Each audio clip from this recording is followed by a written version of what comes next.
You're listening to Three Things to Know with Stephanie Haney, with experts and insiders on what you need to know in Northeast Ohio. Hi there, everybody. Welcome back to the Three Things to Know podcast. I'm your host, Stephanie Haney, and as always, I am thrilled to have you here with me today, coming to you from the comfort of my own home, which is something that I've been doing more of, spending more time in than I thought I would be now that things are opening back up. But I've really come to realize how wonderful it is to be at home sometimes and to say no to things. And that's the topic of our conversation today, is the art of saying no. Oftentimes we hear about it being tough to say no in a professional setting. If someone asks you to do something at the workplace, it's tough to not overextend yourself. You want to please your coworkers, you want to please your boss. But also, that's a thing socially, and it's something that we're all going to have to grapple with because the world is opening back up after what has been a very closed-off year where we've been encouraged to stay home, to say no to invitations. Well, now we're kind of being flooded with invitations because things are happening. People are having gatherings. People are celebrating the things that they weren't able to celebrate over the past year and a half. And that can be tricky because if you're like me, you would love to be in every single place at once, but you can't always be there. And maybe you wouldn't love to be in every single place at once, but you're still getting asked to be at places. And there does sort of feel like there's a certain amount of social obligation to get out to these things, especially having realized the things that we missed out on over the past year. So that's what we're talking about today. The art of saying no, how to stick with the boundary, how to take care of yourself, how to make sure that you're taking care of your own needs and not necessarily putting everybody else's needs and wants ahead of your own. So to get us in the know on this, we've got a great guest today. Her name is Victoria Riordan, LPCC. Now that stands for Licensed Professional Clinical Counselor. She's licensed here in the state of Ohio, and she works with Thriveworks. She is a mental health therapist there. She's based in Columbus. She's got her master's in clinical health counseling in clinical mental health counseling, from Xavier University, an Ohioan through and through. And she is going to help us kind of tackle all of these things. We're talking about FOMO. We're talking about how to be kind with our no and how to maybe backtrack when we've said a yes that we didn't really want to say in the first place. So let's bring her in right now and say hello to Victoria. Victoria, thank you so much for joining me here on the Three Things to Know podcast. I am happy to be here. Thank you for inviting me. You know, as more and more things open up, we're dropping the state of emergency here in Ohio. That just happened this week. There can be some hesitancy not only to go out into things, but also to say no to things because we haven't had options in a long time. So that's what I want to talk about with you here today. I want to start out with something that I've heard. I think it's a myth. I'm not sure, but is it actually true? Is it really more difficult for women to say no to things than it is men to say no to things? Is that a thing? So it's not really a clear-cut rule, of course. So everything with gender is, as we have become more and more aware of in today's society, it's kind of a fluid. So gender roles, gender identity, very fluid. However, I would say, yes, there is some elements where, in general, women tend to be more likely to feel it's necessary to be accommodating. It's seen as cold or selfish when women tend to be a little bit more focused on themselves and the people around them. It's more likely to be perceived that way. Aloofness as a whole is not perceived the same in women as it is in men. So how many times have we heard like, oh, boys will be boys, or he's just a man, don't worry about him, as a way to wave away somebody's tendency to not be observant or considerate of someone else's feelings, right? We tend to just accept that as normal in men. So as women, we feel like we have to say yes, or if we have to say no, we have to give a really good reason for why we can't be helpful to soften any potential upset that we might cause somebody. But that, of course, can always happen to men as well. It's, like I said, it's very fluid. It just kind of depends on people. But as generalities, yes, women tend to have more trouble with that. No is a complete sentence, everybody. It really is. Okay, so You don't have to add, I'm sorry. Yeah, that's true. You don't. And especially if you're not, because sometimes you might not be sorry. Right. But I want to talk a little bit about some of the reasons why it can feel difficult to say no for anybody. One of those things seems to be a feeling of guilt. Where does that come from? Why do we feel guilty sometimes when we need to say no to things? So guilt is a natural emotion when someone is asking something of us, especially if it's someone we care about, and we can't accommodate that need, right? So then we feel bad. Oh, well, I really wish I could help. You know, like you said, sometimes you're not sorry for having to say no. But there are other times when you are. And so we really feel like just because someone has asked us, we should somehow accommodate that request. And the reality is that we then think that we have to have a reason that's quote unquote good enough, right? So we have to give someone a justifiable reason we can't do what they want. But the reality is that that's not really necessarily the case. Sometimes the fact that I can't or I don't want to, quite frankly, is quite good enough of a reason. We get really caught up in thinking in terms of I should or I have to. And instead of doing that, I suggest weighing your pros and cons, right? So do you want to do it? Do you have the time? Do you have the money? What are the major drawbacks for saying yes or for saying no? And making a reasoned decision that way, ignoring any sentences in your head that start with I should or I have to. And always remember that their wants are not more important than your own. That is such an important message right there. You need to keep paying attention to your own wants and needs as well. So important. Something that I definitely can be guilty of not doing. Absolutely, me too. Another one that is a reason that can be a little bit difficult for us to say no to things. And I think this particularly applies to this particular situation that we're all in right now because we have missed out on so much over the last year, but the fear of missing out.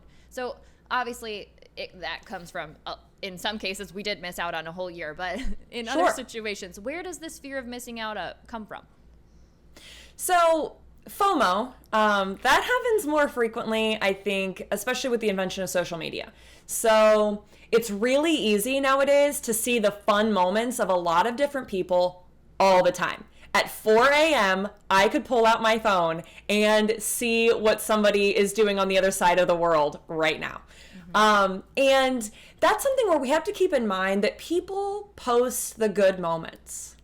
They don't post their stressors when things went wrong.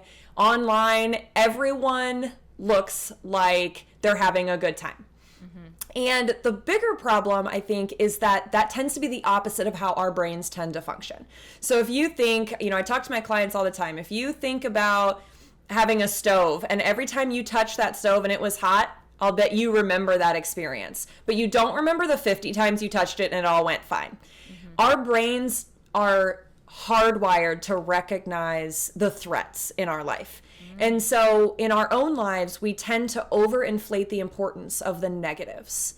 But then when we look online, everything that's overinflated are the positives. And so it looks like everyone else is having a better time than we are all the time. And so then when we have to say no, we worry about, am I going to regret it later? Like, I'm going to see this, they're going to have had a great time, and I'm going to have missed it. The thing is, though, it's impossible to be involved in every fun thing that happens, right? So you have to think about the consequences of overextending yourself, and is that worth, being involved in all of these positives? And so finding a balance is going to be really, really important. And that leads me right into my next question for you is, why is it so important to be sort of protective of your time and to say no sometimes? So I think when we think about our time, we don't always see it as the resource that it is. Time is not infinite, right? So we can only do so much. The other thing is that we have to have that time to recharge. And that's something that is a part of self-care that I think a lot of people struggle with. So they come home, they're tired, they flop on the couch, they turn on the TV. That is really well and good for general entertainment and kind of winding down and relaxing. But it's not a time for really recharging and actually making ourselves feel like we are having the time to not be emotionally pulled all the time. So, work and personal lives, and then you watch a television show and emotional things are happening. Something that a lot of people don't know is that their brains actually do not see that screen time any differently than they see the world around them. In that split moment, we emotionally respond because we can't tell the difference between a screen and real life. And so these are examples of ways that we tend to not put enough focus on giving time to really actually relax and let our emotions come down to calm time. And so when we think about our time and saying no and not overextending, it's really about making sure that we have enough time set aside to not be go, go, go all the time. That is so fascinating what you just said about the emotional pull, and when you're watching these things, how you're experiencing them as if they were actually happening to you. That is not something that I've realized. Absolutely. Light bulb moment. Yeah, absolutely. It's not something that a lot of people think about, but it's definitely something that, we have evolved technology very quickly, but our brains still function like every other creature on Earth to some degree, right? And so, what is the difference between watching your favorite character die on a television show and, seeing somebody get injured right in front of you in real life? Well, the difference is how you think about it. So you get that first emotional hit, and then you stop and you apply reasoning. Oh, it's just a television show. Mm-hmm. But that doesn't mean that your cortisol, your adrenaline didn't respond in that split second before you really applied that higher cognition to recognize the difference. Oh my gosh, that's so fascinating. Okay, so now we've talked about the delivery of the message. We talked about that very early on, and maybe that's why it can be more difficult for some people than it is for other people to say no. So what are some ways that we can clearly,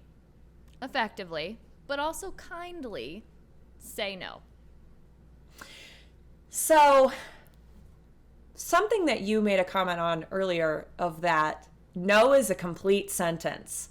That's the first point that I'm going to state for this one.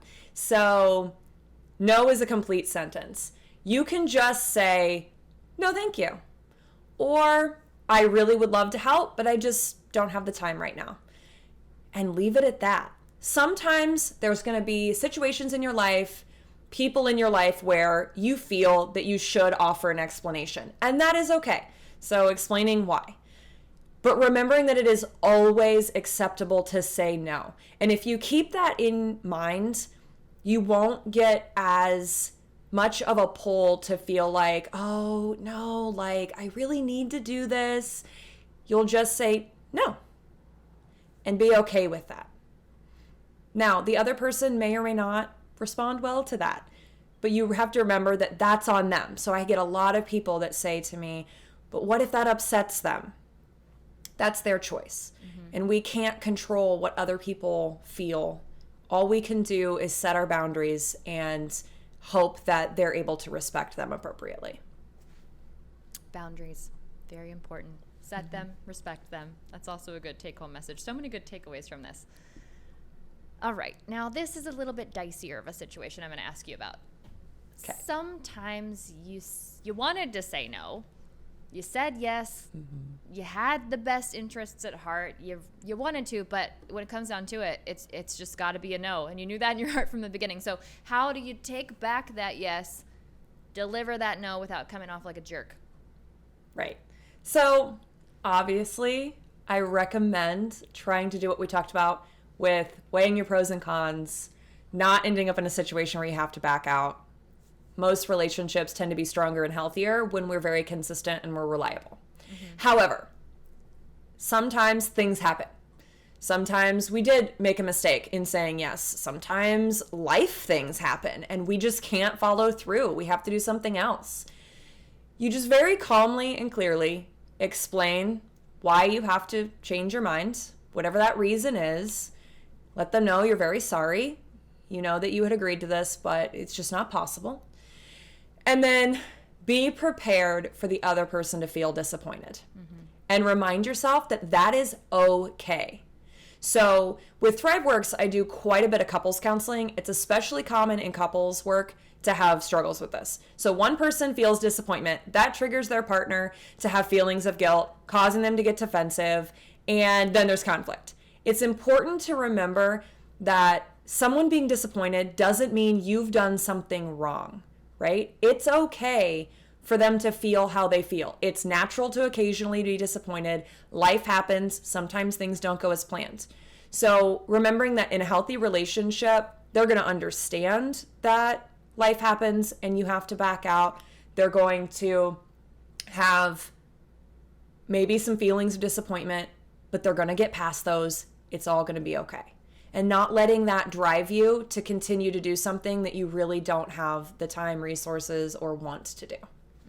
Oh, that's another powerful message here. Everything that you're saying just resonates so strongly, just with me particularly, and I know with our listeners it will too, because sometimes in life you are just going to disappoint people, and sometimes in life you're going to be disappointed, and especially when we're all kind of like navigating how we can get back into our social spaces, there's going to be some competing interests, right? And everybody's going to want to do all the things. It's going to be tough, but being okay with feeling those feelings, I think, is so important for people to just know and sit with and think it's okay. And also I can definitely be guilty of having those feelings of just being so upset that I've disappointed someone else and just like letting that spiral into something else. And it just doesn't have to go there because, you know, we're all human and we're all going to do it sometimes. We're all going to drop the ball sometimes.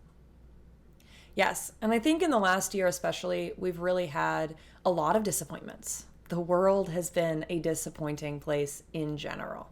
And so one thing that I'll say is that, yes, it's totally normal for all of us to have these types of experiences. And so to keep in mind that if you do need help, you know, if there's extra skills that you feel like you need, of always feeling comfortable to reach out for those services. You know, as a counselor, I always feel like it's important to give that message of mental health is something that we all have to work to maintain. It's not necessarily something that just naturally happens on its own, and that is also okay. And so, you know, there's been a lot of changes in the last year. There's even been a lot of changes in mental health. You know, we've moved to a world where remote therapy is a lot more common. You know, I got my degree in 2014, and back then they were talking about, you know, be careful with the potential issues. What if your internet cuts out and these types of issues happen, you know? But now there's so much more, you know, availability. Even my company, so Thriveworks, they've got like 240 locations, maybe more than that at this point, but they really recognize that we have a lot of need. And we have a lot of need where people don't always be able to get into the office and things like that. And so they extended into remote therapy too. So not letting worries about how people will see mental health or, you know, I should be able to do this by myself, and not letting that stop you from seeking that help if you need it is really important. Absolutely. All right, I know we've talked about these in different spots as we had our conversation here, but just to kind of button it up before I let you go here, what are some key takeaway points that are some advice for people to not overextend themselves and make sure that you're practicing that self-care and saving that time to recharge as social events open back up and we're sort of inundated with all these invitations that we just didn't have over the past year or so? Sure. So I'm going to say self-care should be a priority. We have a lot of situations in the world today where we make so many things a priority, and things like sleep, eating appropriately, taking that time to recharge, they just seem so much less important than the demands being made on us. And so what I often tell my clients is self-care should be your number one priority. Because if you don't take care of yourself, you cannot take care of anything else. And so making sure that you're getting 8 hours of sleep a day, protecting that sleep, making sure that you set aside at least 15 minutes every single day to sit down and recharge and feel calm. I'll tell people, put a slideshow of beach scenes on the television screen, play some peaceful music, do things that are just going to help you go, take a deep breath and just be like, it's all going to be all right. So prioritize that. If things have to fall off your priority list because things get crazy, make sure that that is not the thing that drops off, that you say no to other things first. Okay. Say yes to ourselves. For sure. That's great Absolutely. advice. Thank you so much for being here, Victoria. I appreciate your time. And of course, I'll have it linked in our show notes and on WKYC where people can connect with you at Thriveworks. Thank you so much. I really appreciate the opportunity. I think it's important to give tips for dealing with something that is so much a struggle for everyone. And I appreciate it. Thanks so much. I don't know if you could tell, but I really felt like Victoria was speaking directly to me, directly to all of my concerns and my sort of inner monologue throughout that entire conversation with all of the things she said about making sure that we are taking care of ourselves, having time to recharge. That's something that I really realized over the last year and a half, is that I do really need that time to recharge. I think I had gotten into this habit of just being go, go, go, go, go, and not taking that moment to step back. And now that I've had so much time to do that, I realize that's nice. And I feel better. I feel a more whole person when I have the ability to do that. So very thankful for all of those tidbits from Victoria. And with that in mind, we are taking a very different approach with what you need to know in NEO this week. Usually we tell you somewhere you can go, something you can do, maybe a resource.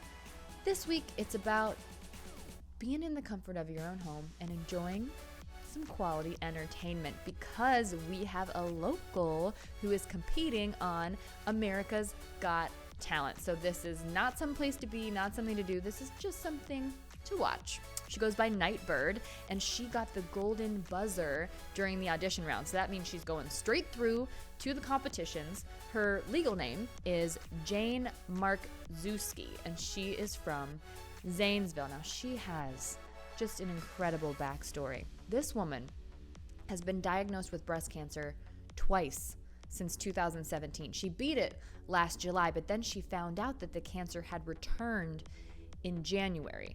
She was given a 2% chance of survival this time around. So she started those treatments again, and right around the time that she started those treatments, she got the call from America's Got Talent, and she thought to herself, what do I have to lose? So she decided to compete on the show, and she sang a beautiful song. It was all about her personal story and about how she wanted people to know that she's more than the bad things that have happened to her.